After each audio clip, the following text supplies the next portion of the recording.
এই জাদুবিদ্যা সত্য। এবং এখনকার অনেক ভণ্ড যে কবিরাজগুলো বের হয়েছে, এরা জিনকে তাবে করে নিয়ে এই জিনদের মধ্য দিয়ে মানুষের মধ্যে জাদু ছড়িয়ে দিয়েছে, এবং এর ফলশ্রুতিতে বহু পরিবার ধ্বংস হয়ে যাচ্ছে। এই জাদুবিদ্যা সত্য। আরো একটা জিনিস সত্য, নবী সাল্লাল্লাহু আলাইহি ওয়াসাল্লাম বলেছেন ইন্না আইনাল হক, চোখের নজর সত্য। নবী করিম সাল্লাল্লাহু আলাইহি ওয়াসাল্লাম বলেছেন চোখের বদনজর সত্য। এই যে আমরা বলি ফেসবুকে এত বেশি ছবি দিয়েন না ভাই, ছবি তুলেন না, ছবি তুলেন না, বারবার যে বলে নিষেধ করি, কারণ কি জানেন? একটাই কারণ, বিকজ চোখ লাগাটা সত্য। মানুষের চোখ লাগে, এই কথা শুনলে অনেক মজুমদাররা হাসবে না? কথা বুঝতে পারেন নাই? কিন্তু এটা সত্য, কারণ নবী করিম সাল্লাল্লাহু আলাইহি ওয়াসাল্লাম যা বলেছেন সাদাকাল্লাহু ওয়া সাদাকা রাসূলুহুল কারীম। নবী যা বলেছেন, আল্লাহ যা বলেছেন চিরায়ত সত্য, এর বাইরে কোনো সত্য আছে? আচ্ছা দেখেন, আমি বললাম যে জাদুবিদ্যা সত্য। এই জাদুবিদ্যার চর্চা মানুষ করে, এখনো করে, এবং এই জাদু দিয়ে মানুষের ক্ষতি করার জন্য জিনের প্রয়োজন হয়, দুষ্ট জিন। এই জিনগুলোকে মানুষ তাবে করে মানুষের ক্ষতি করার চেষ্টা করে। দেখবেন এখন গ্রামে গঞ্জে শহরে সব জায়গায় ছড়িয়ে পড়েছে না? দেখবেন, খুব সতর্ক থাকবেন। আমি পরে সলিউশন বলছি আপনাদেরকে। আরেকটা বলেছি, নবী সাল্লাল্লাহু আলাইহি ওয়াসাল্লাম বলেছেন চোখের বদনজর এমন সত্য যে একটা উটকে এই রান্নার ডেকচির মধ্যে ঢুকাই ফেলতে পারে। একটা উট খুব সুন্দর ভালো, আপনি দেখছেন মাশাআল্লাহ বলেন নাই, নজর লেগেছে, উটটা মারা গেছে দেন, তারপর তাকে জবাই করে খেয়ে ফেলতে হয়েছে। একজন সাহাবী গোসল করছিলেন, গোসল, এটা হাদিস সহিহ। এই আলেম ওলামা যারা আছেন তারা জানেন যে এই হাদিস সহিহ। একজন সাহাবী গোসল করছেন, তার গায়ের চামড়াটা খুব সুন্দর ছিল, একদম স্কিনটা অনেক সুন্দর থাকে না এমন কিছু মানুষ? আচ্ছা, এখন আরেকজন সাহাবী এই গোসল দেখছেন দূর থেকে, দেখে বলছেন যে কি চমৎকার তার শরীরের রংটা, যেন কুমারী নারীর মতো, অনেকটা এমন একটা কথা তিনি বলেছিলেন। সাথে সাথে এই সাহাবী অজ্ঞান হয়ে পড়ে গেছে। কোন সাহাবী? যিনি গোসল করছিলেন। এটার আপনি কোনো ব্যাখ্যা দিতে পারবেন না তো, এখানে কোনো সায়েন্স দিয়ে বা মেডিকেল সায়েন্স দিয়ে আপনি কোনো ব্যাখ্যা করতে পারবেন না। একটা ব্যাখ্যা দিতে পারেন, কিন্তু কেন সেটা হলো সেটা আপনি অ্যান্সার খুঁজে পাবেন না। তো নবী সাল্লাল্লাহু আলাইহি ওয়াসাল্লামের কাছে নিয়ে যাওয়া হলো তাকে।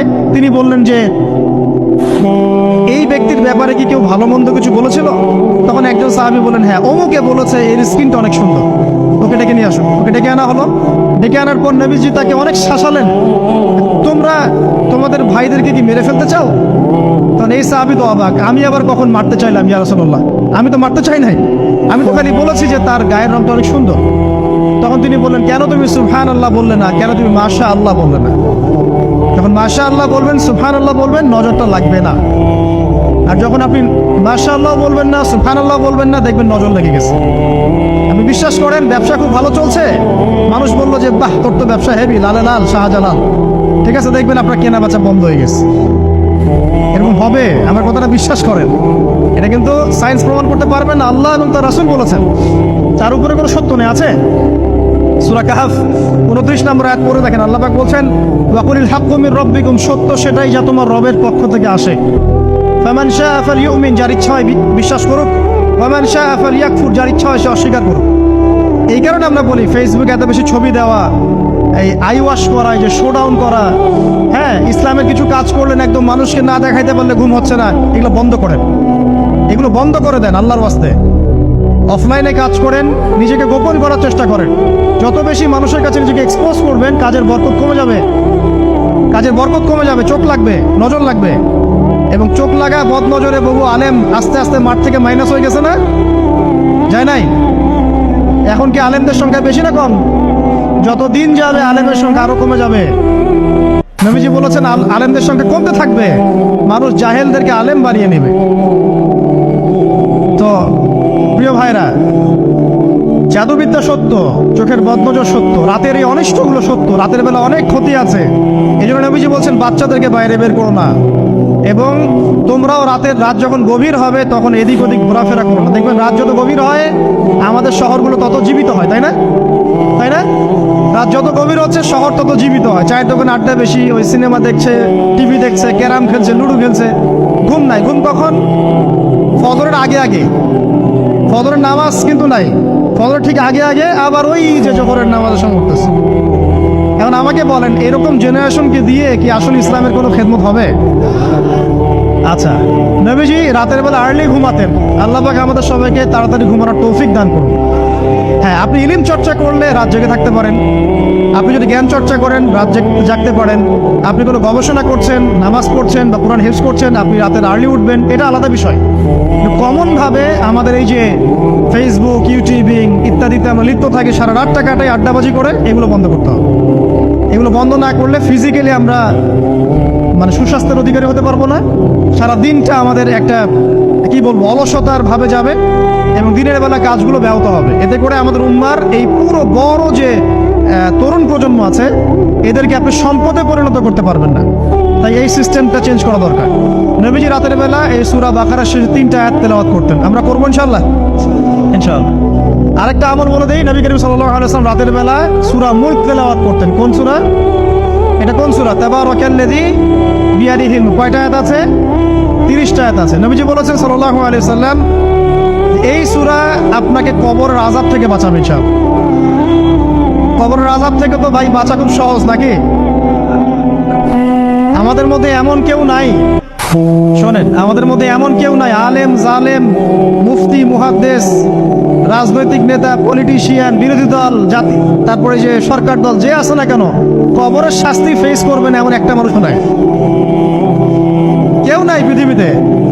এই যে আপনি দেখছেন ওই যে কি ইসরায়েলের প্রধানমন্ত্রী, ওই রাশিয়ার প্রধানমন্ত্রী, ওই চায়নার সভ্যতা, পশ্চিমা সভ্যতা, এমন কেউ নাই পৃথিবীতে এখন যাকে কবরের শাস্তি ভোগ করতে হবে না। আছে? সবচেয়ে লঘু শাস্তি মানে লঘু চাপ, এটা বলতে গেলে আসলে আমি ভাষা হারায় ফেলি, তারপরে বলছি আল্লাহ পাক আমাদের সবাইকে হেফাজত করুন, আমিন। একজন সাহাবীর নাম সাদ বিন মুয়াজ। কি নাম? নবী করিম সাল্লাল্লাহু আলাইহি ওয়াসাল্লামের সাথে একদম ডান হাত হয়ে যুদ্ধ করেছেন দীর্ঘদিন। বদর তিনি বীর সেনা, উহুদের বীর সেনা, ঠিক আছে, খন্দকের যুদ্ধেও বীর বিক্রমে যুদ্ধ করেছেন। তিনি আনসার সাহাবী, একদম মদিনার নেতা সাহাবী। সব সাহাবী কিন্তু একরকম নন, কেউ ছিলেন নেতৃস্থানীয় সাহাবী, তিনি ছিলেন একজন নেতৃস্থানীয় সাহাবী, ঠিক আছে, সাদ বিন মুয়াজ। নবী করিম সাল্লাল্লাহু আলাইহি ওয়াসাল্লাম এত ভালোবাসতেন তাকে, এত ভালোবাসতেন যে তাকে নিজের মনে করতেন যে সাদ বিন মুয়াজ আনসাররা আমার নিজের। চারটাখানি কথা। এই সাহাবীর খন্দকের যুদ্ধে এই যে হাতের এই দিকে সম্ভবত হাতের এই রগের মধ্যে একটা তীর এসে লাগে এখানে, এবং তীরটা তিনি বের করতে গিয়ে রক্তটা ছিঁড়ে যায়। এরপর ফিনকি দিয়ে রক্ত বের হওয়া শুরু হয়। চিকিৎসা করে করে রক্ত বন্ধ করা যায় নাই, এবং এই রক্তের প্রবাহিত রক্তেই আল্লাহর ইচ্ছায় তিনি শাহাদাত বরণ করেন, তিনি ইন্তেকাল করেন। নবী করিম সাল্লাল্লাহু আলাইহি ওয়াসাল্লাম প্রচন্ড ব্যথিত হন, মানে মনটা তার খুব নরম হয়ে যায় সাদ বিন মুয়াজ রাদিয়াল্লাহু আনহুর জন্য। তো এই সাহাবীর যখন জানাজার নামাজ পড়ানো হচ্ছে, নবীজি বলছেন 70,000 ফেরেশতা তার নামাজে অংশ নিয়েছে। আর এই সাহাবীকে যখন কবরে শোয়ানো হয়েছে, নবী করিম সাল্লাল্লাহু আলাইহি ওয়াসাল্লাম পরে জানিয়েছেন কবরের যে মৃদু চাপ, সাদ বিন মুয়াজ রাদিয়াল্লাহু আনহুর কবরেও সেই মৃদু চাপ দেওয়া হয়েছে। আমি কি বুঝাতে পারলাম ভাই? আমাদের কোনো দাম আছে এখন? এখনকার পলিটিশিয়ানদের কোনো দাম আছে? এখনকার সমাজ নেতার কোনো দাম আছে? এখনকার সুদখোরদের কোনো দাম আছে? এই ঘুষখোর দুর্নীতিবাজদের কোনো দাম আছে? আমরা যারা কাঠমোল্লা হয়ে আছি আমাদের কোনো দাম আছে? সাদ বিন মুয়াজ রাদিয়াল্লাহু আনহু যদি কবরের শাস্তি তাকে না ছাড়ে, প্রশ্ন উত্তর পর্ব তাকে না ছাড়ে, আমরা পার পাবো? নবী করিম সাল্লাল্লাহু আলাইহি ওয়াসাল্লাম বলছেন সূরা মুলক তেলাওয়াত করো রাতের বেলা, ইনশাআল্লাহ সূরা মুলকের তেলাওয়াত কবরের আযাব থেকে তোমাকে বাঁচাবে। আর আমাদের তো ভাই কবরে সবাই সাথে যাবে না, গার্লফ্রেন্ড যাবে না, বাপ মা ভাই বোন সবাই যাবে না। একজন ব্যক্তি সুদ খাচ্ছে, জিজ্ঞাসা করে দেখেন কেন খায়, বলবে তার সন্তানের জন্য খায়, তার বউয়ের জন্য খায়, তার মা বাবাকে দেখতে হবে তাই খায়, তাই না? একজন ব্যক্তি ঘুষ খায়, বলবে আমার পরিবারের জন্য খাই। একজন দুর্নীতি করছে, পুকুর চুরি করছে, বলবে দুর্নীতি করছে আমার পরিবারের জন্য খাই, পরিবার ভালো থাকবে। সবার একই এক্সকিউজ যে পরিবার যেন ভালো থাকে, আমার সন্তানরা যেন ভালো থাকে, আগামী প্রজন্মের জন্য কিছু রেখে যেতে পারি, তাই না? এরকম একটা মানুষও কি আপনার সাথে কবরে যাবে? আর এই বোকা মানুষ কেন বোঝে না যে আপনার কবরে আপনাকেই যেতে হবে?